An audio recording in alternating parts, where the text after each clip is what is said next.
ಯಾವತ್ತು ಅಜ್ಞಾನದ ಫಲ ಅಹಂಕಾರ, ಅಹಂಕಾರದ ಫಲ ದ್ವೇಷ, ದ್ವೇಷದ ಫಲ ಸರ್ವನಾಶ.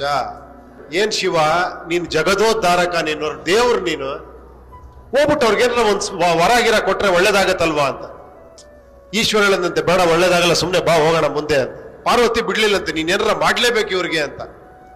ಓಕೆನಾ? ಕೊನೆ ಕೆಳಗಡೆ ಬಂದ್ರಂತೆ. ಈಶ್ವರ ಹೋಗ್ಬಿಟ್ಟು ಒಂದ್ ವೇಷ ಮರೆಸ್ಕೊಂಡು ಹೋಗ್ಬಿಟ್ಟು ಆ ಗಲಾಟೆ ಮಾಡ್ತಿರಲ್ಲ ಗಂಡ ಹೆಂಡ್ತಿ, ತಡೆದ್ಬಿಟ್ಟು ಗಂಡರ್ ಕೇಳದಂತೆ ನಿನ್ಗೇನಾರ ಒಂದ್ ವರ ಕೇಳ ಯಾಕೆ ಕೊಡ್ತೀನಿ ಅಂತ. ಅವನು ಆವೇಶದಲ್ಲಿ ಇದ್ನಲ್ಲ, ಕೋಪದಲ್ಲಿ ವರ ಕೊಡ್ತೀಯಾ ಆಗತ್ತಾ, ಈ ನನ್ನ ಹೆಂಡ್ತಿ ಹಂದಿ ಆಗೋಗ್ಬಿಡ್ಲಿ ಅಂತ. ಅವನ ಹೆಂಡ್ತಿ ಹಂದಿ ಆಗೋಗ್ಬಿಟ್ಲಂತ. ಹಂದಿ ಹತ್ರ ಹೋಗಿ ಕೇಳದ್ನಂತ ಮತ್ತೆ ನಿನ್ಗೇನಾರ ಒಂದ್ ವರ ಕೇಳಮ್ಮ ಕೊಡ್ತೀನಿ ಒಳ್ಳೇದಾಗತ್ತೆ ಅಂತ. ನನ್ನ ಹಂದಿ ಮಾಡೋದ್ನ ನನ್ನ ಗಂಡ ಅವನು ಹಂದಿ ಆಗೋಗ್ಬಿಡ್ಲಿ ಅಂತ. ಅವನು ಹಂದಿ ಆಗೋಗ್ಬಿಟ್ಲಂತ. ಕೊನೆಗೆ ಆ ಮಕ್ಳು ಅಳ್ತಾ ಇದ್ರಂತೆ. ಅವ್ರನ್ನೋಗಿ 3ನೇ ವರ ಕೇಳದ್ನಂತೆ ನಿನ್ಗೇನ್ ಬೇಕು ಅಂತ. ಮಕ್ಕಳೇ ನಮ್ಮ ಅಪ್ಪ ಅಮ್ಮನ್ ಮೊದ್ಲಿನ ತರ ಮಾಡ್ಬಿಡು ಅಂದ್ರಂತೆ. ಟಮಾರದ್ ಮತ್ತೆ ಮೊದ್ಲಿನ ತರ ಮತ್ತೆ ಸ್ಪೈಟ್ ಡಮಾ ಡಿಮೀರ್ ಅಂತ. ಈಶ್ವರ ಹೇಳದ್ನಂತೆ ಎಷ್ಟು ವರ ಕೊಟ್ಟೆ ನಾನು? 3 ವರ ಕೊಟ್ಟೆ. ಏನಾರ ಯೂಸ್ ಆಯ್ತಾ ಇವ್ರಿಗೆ? ಯಾಕಂದ್ರೆ ಇವ್ರ ಬುದ್ಧಿ ಎಮೋಷನ್ ಜೊತೆ ಕೊಟ್ಬಿಟ್ಟಿದ್ದಾರೆ ಕೈಗೆ. ಇವ್ರಿಗೆ ಬುದ್ಧಿನೇ ಇಲ್ಲ ಇವ್ರಿಗೆ. ಬಾ ಇನ್ನೊಂದ್ ಕಡೆ ತೋರಿಸ್ತೀನಿ ನಿನ್ಗೊಬ್ಬನ್ನ ಅಂತ ಕರ್ಕೊಂಡು ಹೋದ್ನಂತೆ.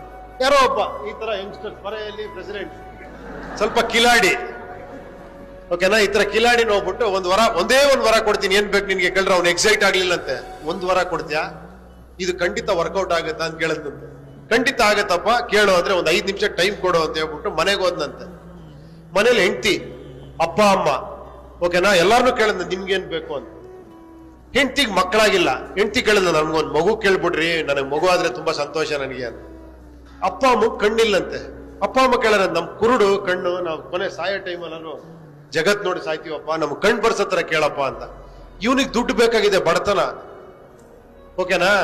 ವಾಪಸ್ ಯೋಚನೆ ಮಾಡ್ಕೊಂಡ್ ಬಂದಂತ ಈಶ್ವರನ ಹತ್ರ ಏನ್ ಕೇಳದಂತೆ ಗೊತ್ತಾ ವರ? ನಮ್ಮ ಅಪ್ಪ ಅಮ್ಮ ನನ್ನ ಮಗುನ ಚಿನ್ನದ ತೊಟ್ಲಲ್ಲಿ ನೋಡತ್ರ ಆಶೀರ್ವಾದ ಮಾಡಪ್ಪ ಅಂತ. ಅರ್ಥ ಆಯ್ತಾ? ಅಪ್ಪ ಅಮ್ಮನ ಕಣ್ಣು ಬಂತು, ಮಗುನೂ ಆಯ್ತು, ಚಿನ್ನದ ತೊಟ್ಲಂದ್ರೆ ಅವನಿಗೆ ಶ್ರೀಮಂತಿಕೆನೂ ಬಂತು. ಅದಕ್ಕೆ ವಿಚಾರಗಳಿಗೆ ಬೆಲೆ ಕೊಡೋ ದೇಶ ಯಾವತ್ತೂ ಚೆನ್ನಾಗಿರುತ್ತೆ ಅಲ್ವಾ? ಈ ಎಮೋಷನ್ ಬೆಲೆ ಕೊಡೋದಿದೆಯಲ್ಲ, ಅದು ಯಾವತ್ತೂ ಅಜ್ಞಾನದ ಫಲ ಅಹಂಕಾರ, ಅಹಂಕಾರದ ಫಲ ದ್ವೇಷ, ದ್ವೇಷದ ಫಲ ಸರ್ವನಾಶ.